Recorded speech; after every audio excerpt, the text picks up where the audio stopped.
Evolution. Thank you so much for having here and for making time for this. How are you doing? I'm doing very well, thank you. And more importantly, thank you for inviting me to have this conversation with you. It's very kind of you.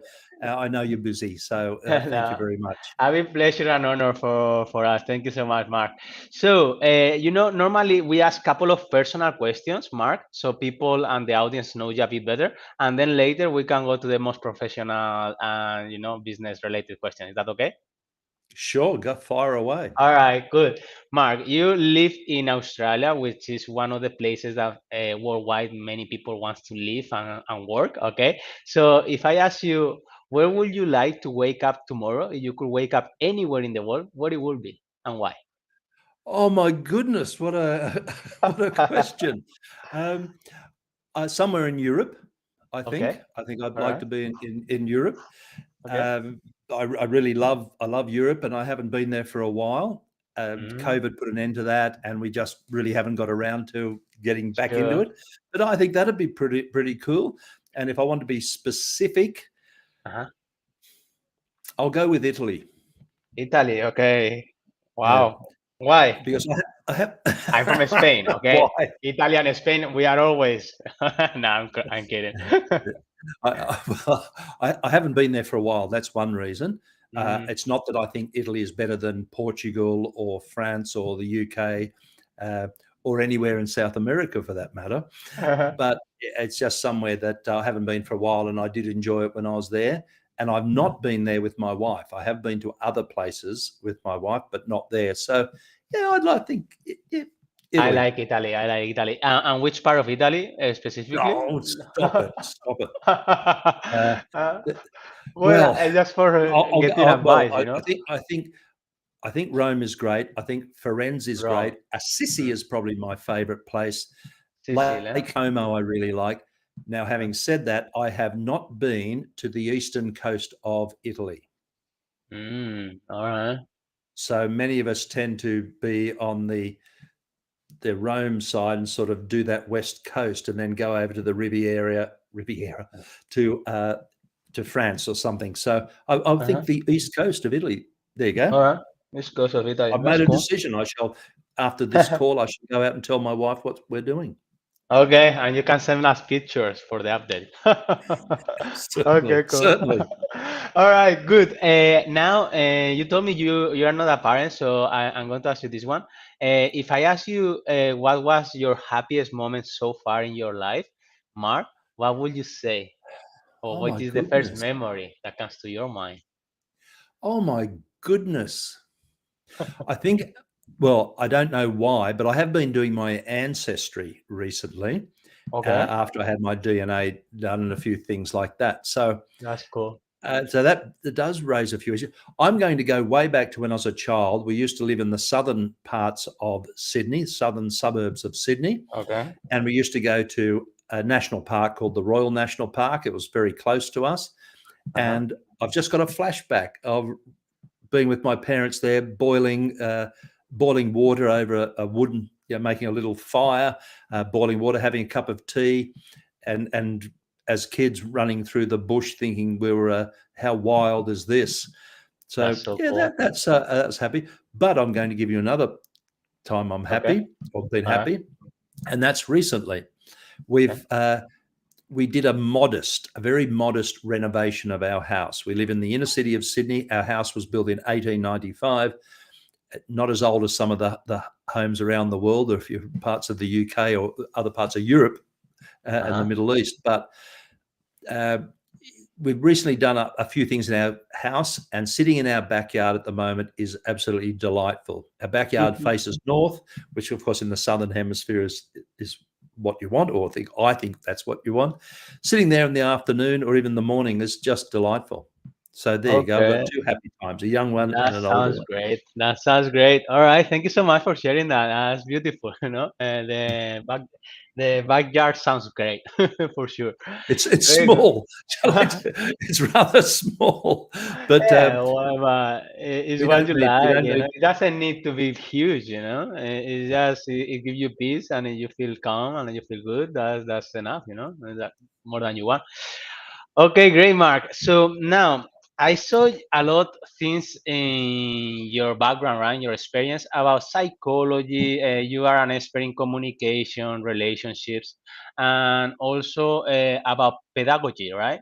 So I'm interested if you could give me the main lessons learned from all that. What would you pick up? You know? Oh my goodness, my goodness.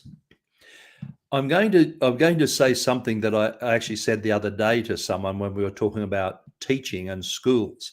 Mm-hmm. And someone said to me in 1977, geez, that's a long time ago, perhaps before you were born.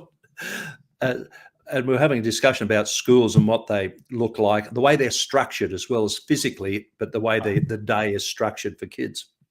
Mm-hmm. I thought, if we were going to build an education system right now from scratch, it wouldn't look I love like that. this. It wouldn't Definitely. look like this.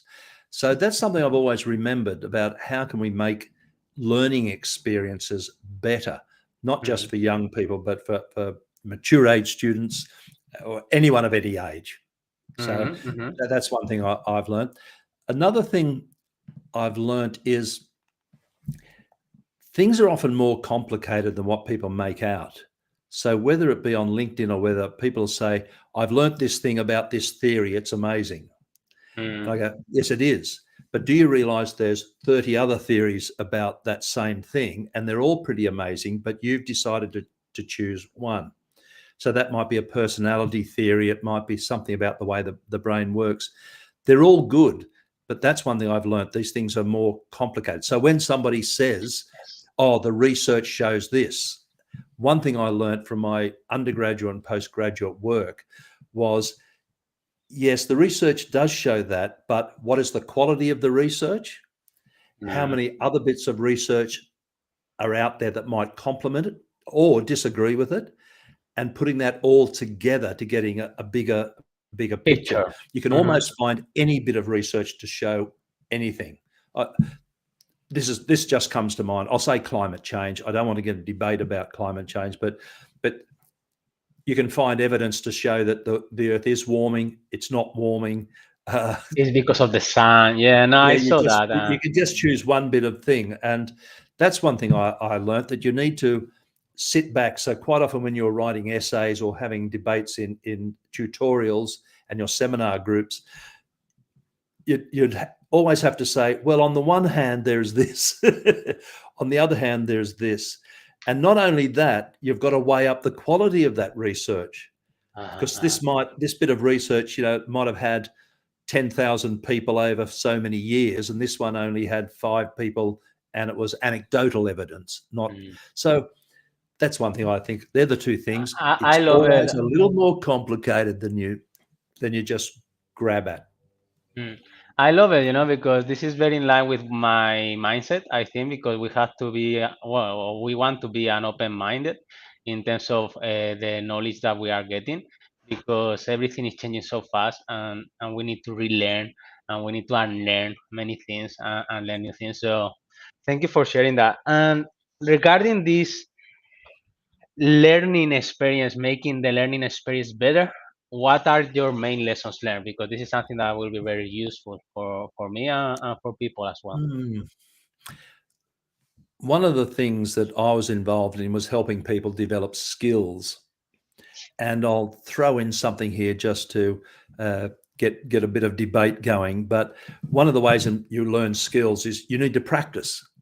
Mm-hmm. And what I'm interested in is the quality of that practice. Mm-hmm. So, on the one hand, you could have, say, if you're learning communication skills, assertiveness training skills, you could have, for example, what I call old fashioned role plays, which I think have got some major serious problems.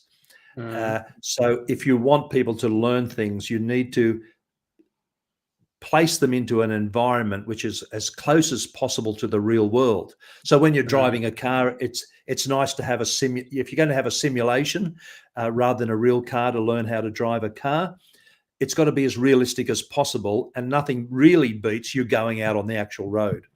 So Mm-hmm. the same with maybe an airline pilot. You have these simulators because no one wants to make mistakes with a real plane. But eventually you've got to go to the real world. So those simulations have to be as real as possible. And I think sometimes they're not. The real world can be a very difficult place. And if you're going to get people to practice their social communication skills, I'm not sure of the right term you might want to use, Hmm. that we need to make sure that the environment they're practicing those skills in is as real as possible. Hmm. That's something that That's I think that's hard. Yeah, it is very interesting, especially with public speaking and communication. I think because it gets a lot of primitive thoughts about, fear of rejection and also fear of public speaking that I think is very unconscious and that use so many emotions. And that's a very good point. Yeah. Well, I'll be bold and say that many years ago, a few decades back, when I was working with teenagers, but they were over 18, which means they were legally allowed to go to a hotel, and we were doing work on alcohol education. But it was really about how do you go to a hotel, drink with your friends, and not get into trouble? Because there was no way in the world I was going to stop these people going to a hotel, right? That was silly. It wasn't going to happen. Or Uh, a licensed venue. So you are going to go. So how can I get them to go, have a good time? They want to flirt, they want to carry on. I get it. But how do you not drink more than you really should be drinking? And how do you, when you get outside, say to someone, I'm not hopping in the car with you because you have been drinking? Now that's big stuff. So that's the skill. And what did I do? We used to do this with a real car, okay. hopping into a real car, and we actually went to a hotel. At the end of this, we actually went to a hotel, not to drink alcohol because I thought this is just not going to go down well. But my point being is if you want to make something real, you've got to make it real. If you want to prepare people for the real world, I'm sorry, you've got to be realistic. It's Mm, why if you're learning first aid, it's all very nice to do your practice on your friends in the classroom regarding bandages, but gradually you've got to make it more and more real. And if you want to do an advanced first aid course, well, people dress up with blood and whatever because you want to make it as real as possible. So that's what I think that I've learned from yeah, no, the I ones I've think met. it's very interesting. It's about also I do this in my modules. It's about the practice, about the tools, and that they making use it in on life. Because I think because if you tell people to do exercise, maybe they don't do it later. So as you probably experience, so it's better to do them online with their colleagues and all that. So Yeah, I think it's useful. Hmm. yeah, Yes. yeah. And look, information is important, but ultimately people need to practice. But it's what sort of practice Mm, is the important. I don't want people to go away from a practice session going, "Oh, that was quite good. That was enjoyable." I do want them to enjoy themselves, but I also want them to say, "Wow, that was yeah. pretty tough. That was Uh-huh. pretty tough. I handled it," which is what I want them to be able to say. I want to build up their self-esteem. I don't want to destroy their confidence. Sure. But they've got to be able to. They've got to be challenged. Maybe that's the word. It has to be in an optimal range, right? Not too hard, Yes, not too easy. you hit the nail on the head there. That you've got to make it tough enough for people for them to who really work hard, but you don't want to make it so hard they become discouraged. I like that. I know you are an expert as well in these uncomfortable conversations, right? And I think this is something that is very important because if we don't have this tough conversation at the early stage, sometimes they can explode, right, at later stage. So we want to avoid that, especially in the workplaces and in families and in personal relationships, really everywhere, right? So I was thinking, what is your best advice for this particular issue, Mark? For tough conversations as a whole, Yes. wow. Well, I'm going to say something that most people will simply nod to, but they don't realize how significant it is. Hmm. And that is people need to stick to the facts. And I can run a workshop and I will say what I'm going to say shortly many times, and people will still think they are saying facts when I think they are not. Someone said recently to me, "Oh, you would just want me to be boring." And I said, "Yes." If you want to say that, that's fine by me. But the facts is what the camera saw. Uh, Bill came in, he leaned over the counter, He picked up the stapler and he threw it at me. That's it, right? That's the facts. What you want to say is Bill came in like an idiot. He was as crazy as anything. He picked up the stapler. I thought he was going to kill me, and he threw it at me like a lunatic. He was mad. He went crazy. That's maybe not a very good example, but No, that's what you I want got to the say. point. That's what you I want to got the say. point. Yeah. It's So, so, emotional. You put the emotion and your so perspective, and it's even subjective. things like, and I say Uh, saying someone was racist or sexist is not a fact. mhm. It might be true. It might be true, but it's But not you a don't fact know. because You're not a hundred well, percent sure. as soon as someone says to you they are racist, what do you say? You say, Mm, what did they do? It's the first mm, thing. What did they do? Because I don't know. What they did was they came in and they called me names. I'm sure they did. What did they actually do? Oh, well, they said blah, blah, blah. I say, okay, now you're right. That is racist, but we're going to get rid of that term and let's just deal with exactly what they said. So that's hard because the English, look, all languages are rich. mm, We want to say someone was rude, someone was racist, someone was belligerent, someone was out of control, someone acted like an idiot. This is all true. mm. But when you're having a tough conversation, this sort of language does not get you anywhere. You need to stick with the facts because as soon as you start using words like, oh, Peter was belligerent, Peter says, how was I? Or what do you mean by that? Or what did I do? What did I do that you think? So you have to explain it anyway. Totally, So you totally. may as well say what happened was, and the less emotion and the more facts. And it is a bit boring and dull because all these other words are quite exciting, but you've got to Yes, stay away. So that's the one thing I'd say is the facts. interesting. Mhm. It can be boring and dull sometimes, but if you don't stick to the facts, you end up in arguments. Yeah, it's important, right? It's getting out of the emotional part and the subjective part, and more Mhm. about the real things that happen, and how can we see it like an outside observer instead of being too connected, right? And too Yeah, close to the yeah. issues. And we, and we're emotional. We're emotional beings. We like to say this sort of stuff. Yeah, And that's and when I right. say facts, it's not just the emotional stuff. It's we sometimes embellish stories we don't mean to, or we guess. We use our Mm, intuition and conjecture. So someone said it once to me. This is what they wanted to say. Oh, Peter, I admire your confidence, but sometimes I think you're overconfident. mm. And they said, how's that? I said, I'm, I'm none the wiser what it means. So if you were Peter, you'd say, I'm not overconfident. Then you have to have a discussion about that.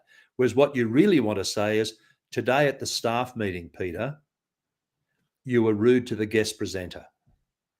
Mm, What you said was, boom, boom, boom. Here's the facts. Boom, boom, boom. That's not acceptable. I don't want you to say that again. mm. But all the other stuff might be true. He might be overconfident, but it just creates debates and discussions, and it's a waste of time. Yeah, it is, isn't it? It's very good point. Yeah, no, thank you for sharing that, Mark. I really appreciate it. I wanted to see, because as you know, okay, you have a lot of foundation on psychology as well. And I'm emotional coach, and I'm also studying and teaching these things. So I was wondering, Mark, uh, what is your connection, right? Because there has to be a connection with what we think, with what we do, right, and what we say. So, what did you find that could be the main trigger, for people not to communicate effectively? I think people don't know. I'm going to use myself as an example. I look. We were talking about we're talking about psychological safety some time ago, and I felt very safe as a young teacher to put my hand up and say what my thoughts and ideas were. I felt very Mm, comfortable, but I think I overdid it. I think I was quite rude sometimes. So I think I was just being assertive and expressing myself, but I think in fact, looking back, I think I was rude and unkind. So I think most of the time we don't know. I used to think, and I'm serious about this because I like using myself as an example because I've made lots of mistakes in my life. Mm, I used to think people knew, automatically understood I cared about them. mm, Then I realized one day they don't unless you actually say stuff to them like, "Hi, how are you? I love the way yesterday you did this for me. I really appreciate it." I thought people understood. So I think we just don't know sometimes what we're saying or not mm, saying. And it is about, dare I say, it's education. But somewhere along the line, we need to be exposed to good ways of operating. So I've been working right now with a team of people, and there's two out of the team who think they're terrific. They think they're fine. I shouldn't say they're not up themselves, don't get me wrong. They just think they're fine, right? And they're not. They're arrogant. They don't share resources. They really do have an attitude of "I'm fine, and you people can go to hell." so mhm, so when I spoke to one of them, and you've got to be really careful because it's not my job to tell people they're doing the wrong thing, but I was talking about things. They came to the realization that they did some things which might annoy other people, and they were shocked. They were honestly shocked at themselves. mhm. And so I think people aren't bad people, though I guess there's always some people who are bad people. But but most of the time, people mean well. They think they're doing a good job, and they simply don't realize that they are saying things which are unkind, unhelpful. They're not sharing. They're not honest. They're not. Uh-huh. They're not working as a team. I love it. I love it because it's about lack of awareness, basically, in terms of emotional intelligence and psychology. And I was wondering because you made a good point, right? You don't want to offend them, and you may don't want to be very direct with them. So, how do you deal with that situation, right? What is the best or most effective way that you have found out, Mark, in order to let them realize that? Yeah, well, I actually have, like most people, I've got lots of tricks up my sleeve and strategies. And I want to know we did this. an exercise with this group. We did an exercise, and Uh-huh. I won't give it to all now because it's too long. Sure. But Sure, it's sure. basically, I said to this group of people, look, let's pretend the managers have got me in as an expert researcher, and they've brought me in because they think the team isn't working very well, that people aren't sharing, they're not this, they're not that. They brought me in to investigate. Okay.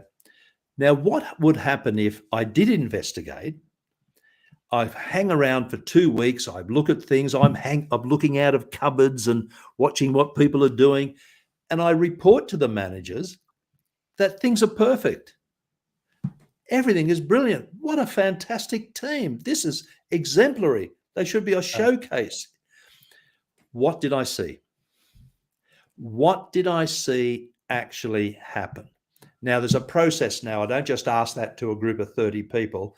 There's a process I go through with each person thinking, writing things down, exploring, not brainstorming, but there's a method I have where people put forward these ideas and discuss them and things. So people themselves are quite capable of coming to their own realization of, well, I can remember right now, because it wasn't that long ago, that people said, these are the sorts of things. By the way, I got 30 people to write down 4 things each. And I have special pens and little stick-on labels and things. That's 120 ideas. Some of them will be repeats. That's a uh, lot of ideas I suddenly got on paper. So things like, well, when someone goes to the toilet and their phone rings, you will answer it for them, right? So this is non-judgmental. So people come up with their own ideas. if you go to the printer and find the printer isn't working properly, you will report it. Mm-hmm. Mm-hmm. When you use the meeting room, you will tidy it up at the end immediately after you use it. Don't leave it for someone else. So people come up with their own ideas, lots of repeats. Uh-huh. What's nice about this is, as I said, there's a long process of this. It's not as simple as that. It takes a few Sure, hours. of course. But people come up with their own stuff. Uh-huh. They know in their heart, honestly, in their heart, they know what makes a good team.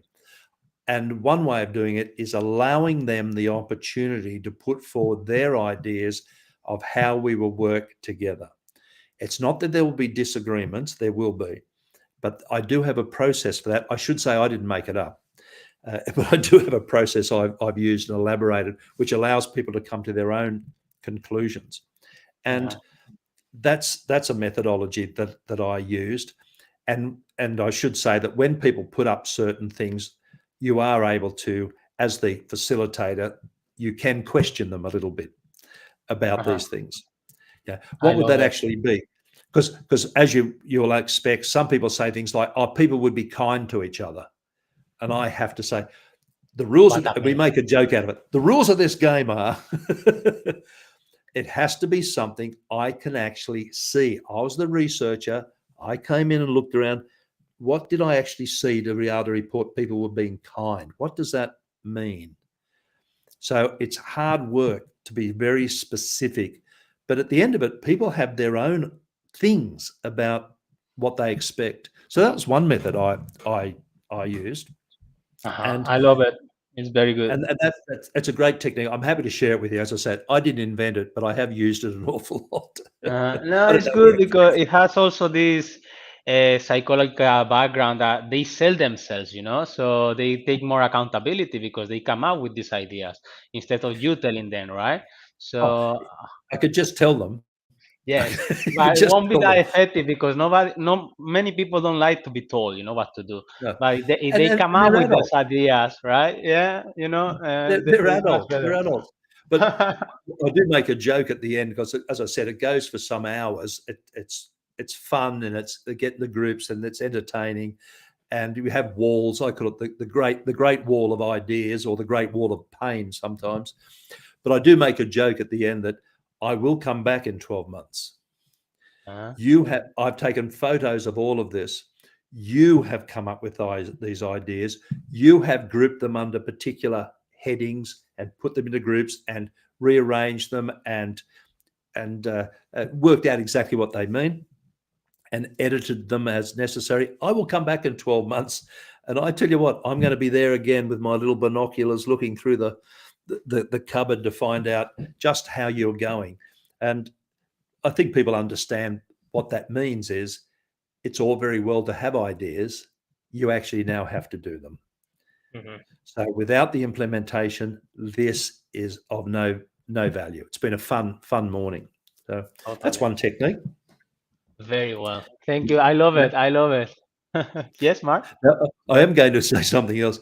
However, there is a time when all managers, supervisors, leaders, friends, and parents, you might be the chairperson of your local community action group. There are times when you do have to. I Mhm. call it stepping up to the plate, which I think is an American baseball term. But you have to step up to the plate and actually say things to people which can be not well received. Uh-huh. Uh, no parent likes to tell their kids to stop doing it or you won't get pocket money. No one wants to do that. No kid likes to being told that either. And no parent likes when the kids continue to be rude and you do take away their pocket money. No one wants to do that. But Sure. sometimes any parent who's listening to this will know sometimes, I'm sorry, you threatened them if they continue to be rude, you would take away pocket money. Now you have to do it. Mm, And it's interesting. horrible. Yeah, it's good point. It's good point. It's a balance. Yeah, you want to give them accountability, but you also want them to see, okay, and sometimes it just doesn't work, if everybody speaks up. Well, the job is to make sure whatever rule you've invoked is actually fair and reasonable too. Uh-huh. Because I do know that sometimes as parents, as managers or whatever, we do invoke rules. We say, if you continue to be late to work, you will be docked pay, right? Mm, uh-huh. Or I'll treat it as a very serious matter and it will be a more formal disciplinary or counseling process. Mm, Once you've said that, you better make sure it's fair and reasonable, because if the person continues to do the wrong thing, then you have to act. So you uh-huh, better make uh-huh. sure it's a fair thing in the first place. Sure, sure, definitely. It has to be mindful in that Yeah. sense of making the If you rule. muck, if you muck up, you're not having Christmas ever again. Yeah, that's right. Yeah, you have to be careful. Uh, already 30 minutes, Mark. It's the end of the interview. I just wanted to ask you: is there anything else you would like to share that we haven't covered, Mark? Wow, that's a interesting question. Well, I guess there's 1,000 things that one Sure, one thing I pride myself on, and I'll give myself a self promotion number here. sure, Mark. I've actually been there. I've done it. I know what it's like to make mistakes as a manager and look back on those experiences and say, oh, I really should have done this or I shouldn't have done that. I pride myself on being very practical and down to earth. I love people walking away from me having something they can use right there and then. Mm, Not the philosophy of interpersonal relationships, not the theory of this or whatever. That's fine, but I want people to be able to take away something they can use tomorrow. mm, That's what I'm into. Forget about this. Forget about that. Uh, People will ask me, why do you think people are rude? Why do you think some people are so difficult? You'll drive yourself crazy answering that, uh, because we don't really know. uh, We can guess, but you're not in a position to work it out. The real issue is tomorrow, you have to deal with that difficult person. And here are some things you can do right now mm, to keep yourself safe, but also deal with that difficult person. mm. It's And the I always say, practicability. yeah, Mhm. I would say effectively, efficiently, and ethically. There you go. There's my final words. Thank you so much. I really love it, Mark. Thank you so much for the interview and hope to talk to you soon. Yes? Well, you're very, very kind. Thank you. Thank you. Thank you for your time and energy. It's appreciated. Thank you, Mark. Thank you. I'll see you soon. Take care. See you later.